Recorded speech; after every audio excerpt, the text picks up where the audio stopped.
तो hello and welcome everyone, आप सभी का स्वागत है मेरी आज की इस वीडियो में और मेरे इस चैनल में जिसका नाम है लर्न विद अमृता 1। तो चलिए, सबसे पहले तो आप लोग यदि इसी प्रकार से अपने नॉलेज को इन्हेंस करना चाहते हैं और गेन करना चाहते हैं तो ज़्यादा कुछ नहीं, बस आप लोगों को सब्सक्राइब बटन पे क्लिक करना है और बेल आइकन को प्रेस कर लेना है।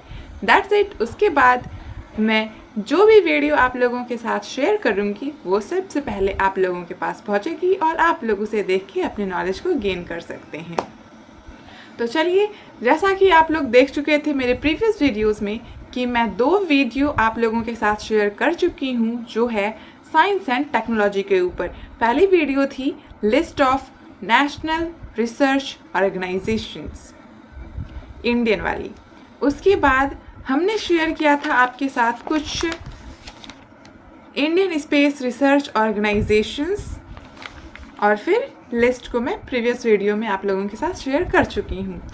तो उससे पहले भी आप लोगों को यदि याद हो तो मैं एक वीडियो बनाई थी 17th बीपीएससी के प्रीलिम्स के सिलेबस को लेकर कि किस प्रकार से आपको उसमें क्या क्या चीज़ें पढ़नी है, उस एग्ज़ाम के लिए आपको किस प्रकार से अपने आप को डेवलप करना है, अपने आप को मेंटेन करना है कि आप बीपीएससी 17th बीपीएससी के प्रीलिम्स एग्ज़ाम को क्लियर कर सकें। तो जो भी उस एग्ज़ाम के एस्पिरेंट्स हैं, उस एग्ज़ाम की तैयारी कर रहे हैं, तो उन लोगों के लिए 30 डेज़ प्लान मैं एक बेस करके चली थी कि यस, यदि आप लोग 30 डेज़ के प्लान के अनुसार कुछ चीज़ों को पढ़ते हैं, वो भी एनसीईआरटी की बुक से, क्योंकि सारी क्वेश्चंस जो है वो ऑफकोर्स 6 to 12th की एनसीईआरटी की बुक्स जो हैं उनसे रहने वाली हैं। और यदि आपके पास फिर भी समय बच जाता है तो आप ल्यूसेंट जनरल नॉलेज बुक से अपने आप को इन्हेंस कर सकते हैं। तो यदि आप लोग 17th बीपीएससी के एस्पिरेंट्स हैं, उसके कैंडिडेट्स हैं, तो ऑफकोर्स आप लोग अपनी तैयारी बहुत ही ज़ोरों शोरों से कर रहे होंगे। जो नहीं कर रहे हैं तब पर भी डरने की बात नहीं है, क्योंकि आपके पास सिलेबस आपको पता है। आप अपने आप को उस टाइम के अंदर इस प्रकार से ढालिए कि यस, आपकी वो एग्ज़ाम क्वालिफाई हो सके। आपकी जो मेन गोल है वो बस प्रीलिम्स एग्ज़ाम को क्वालिफाई करना, प्रीलिम्स एग्ज़ाम को क्लियर करने की होनी चाहिए at this moment of time.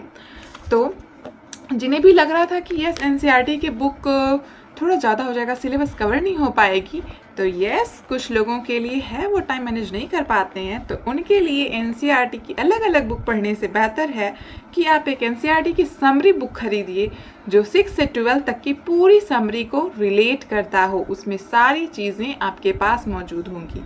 तो मैं खुद के प्रिपरेशन के लिए भी एक एनसीईआरटी के समरी बुक को रखी हूँ जो कवर करती है 6 to 12 की सारी बेसिक कॉन्सेप्ट्स एंड डिटेल्स को, वो भी इन 1 लाइन्स में। तो मेरे पास जो बुक है वो नेशनल बेस्ट सेलर की बुक है जो लिखी गई है IAS डॉक्टर मनीष रंजन के द्वारा, जो हर एग्ज़ाम के लिए बहुत ही खास है। जैसा कि आप लोग यहाँ पे देख चुके होंगे ये बुक है, तो मैं अपने आप को इस बुक से कवर अप करने की कोशिश करूँगी और अपने प्रीलिम्स एग्ज़ाम में आगे बढ़ने की कोशिश करूँगी और देखते हैं कि कहाँ तक ये बुक मेरा साथ निभाती है। तो यस, यदि आप लोगों के पास समय है, फिर भी इस बुक को पढ़ने के बाद भी यदि आपके पास समय बच जाती है, तो आप मेन अपने आप को क्लास 11 की एनसीईआरटी को पूरी तरह से उसके कॉन्सेप्ट को समझिए, रिवाइज करिए, फिर से पढ़िए। That's gonna work best for you all. तो अभी तक मैं जो 2 वीडियो बना चुकी हूँ साइंस एंड टेक्नोलॉजी के ऊपर, वो भी इसी बुक से मैं पढ़ के उसकी कुछ इम्पॉर्टेंट चीज़ें हैं, कुछ ख़ास चीज़ें जो आपको ध्यान में रखने लायक बातें हैं, उसके ऊपर मैं वीडियो बना चुकी हूँ। जो इस साइंस एंड टेक्नोलॉजी के पोर्शन का कुछ हिस्सा छूट गया था, जिसकी वीडियो मैं नहीं बना पाई थी क्योंकि वीडियो काफ़ी लंबी हो जाती, तो उस चीज़ के लिए मैं ये वीडियो बना रही हूँ।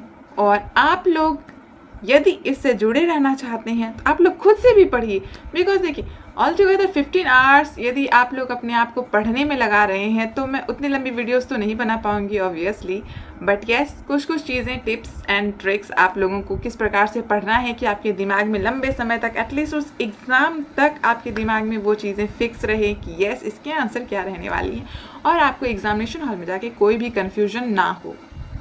तो उस चीज़ के लिए आप अपने आप को प्रिपेयर करिए और फिर आगे बढ़ने की कोशिश करिए। देखिए 17th BPSC जो है ऑब्वियसली ये एक बहुत ही बड़ी वैकेंसी लेके आया है अपने साथ में, जो अप्रॉक्स 2000 की है। मतलब आप इसको कम ही लेके चलिए, ज़्यादा क्यों लेके चलना है, कम लेके चलिए। अप्रॉक्स 1957 वैकेंसी आई हैं। तो उसमें से एक जो प्रीलिम्स की क्वालिफिकेशन जो है वो आप क्वालिफाई कर जाइए उस एग्ज़ाम को, उसकी जो कट ऑफ है उस चीज़ को आप क्रॉस कर सकें। तो अपनी स्ट्रैटेजी को आप बढ़ाइए, जो अभी तक नहीं बढ़ा पाए थे अपने स्ट्रैटेजी को बढ़ाइए, अपने स्टडी टाइमिंग आवर्स को बढ़ाइए और फिर आपके सामने भी प्रीलिम्स के एग्ज़ाम क्वालिफाइड आपकी रिज़ल्ट मिल जाएंगी। ये थी कुछ बेसिक जानकारी जो आप में होनी चाहिए। यस ऑफ कोर्स कंसिस्टेंसी को मेंटेन करके रखिए, कंसिस्टेंट रहिए और कंसिस्टेंट रहिए। This is the only thing that's gonna be work. बस यही एक ऐसी चीज़ है जो आपके लिए वर्क कर सकती है।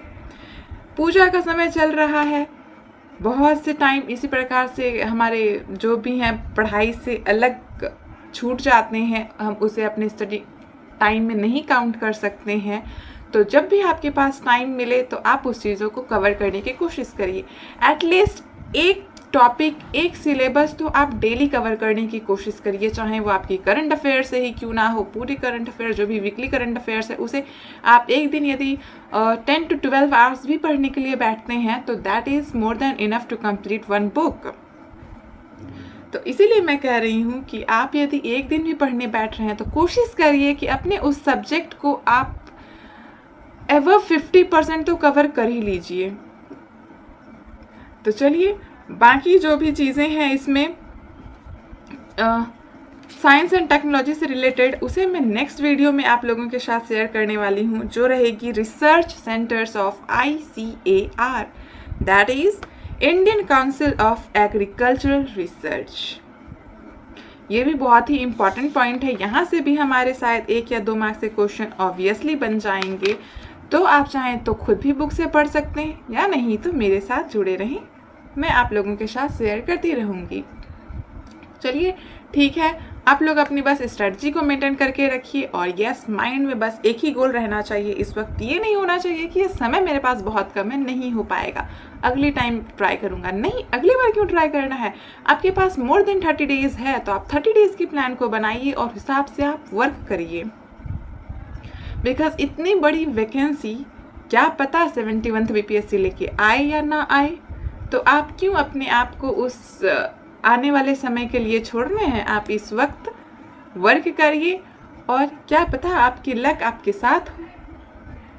तो बस आप वर्क करिए, मेहनत करिए, कंसिस्टेंट रहिए और अपने पढ़ाई पे फोकस्ड रहिए, दैट्स ऑल। NCERT पे फोकस्ड रहिए, उससे यदि आपके पास समय बच जाता है वो पढ़ने से तो फिर लूशन को कवर करिए। उसके बाद अलग अलग जगहों से जहाँ से भी आप नोट्स को कवर करना चाहते हैं वो चीज़ें आप पढ़ सकते हैं, कवर कर सकते हैं। चलिए ठीक है, मिलते हैं फिर आप लोगों से नेक्स्ट वीडियो में, जो रहने वाली है कुछ हमारी एजुकेशनल बेसिस पे।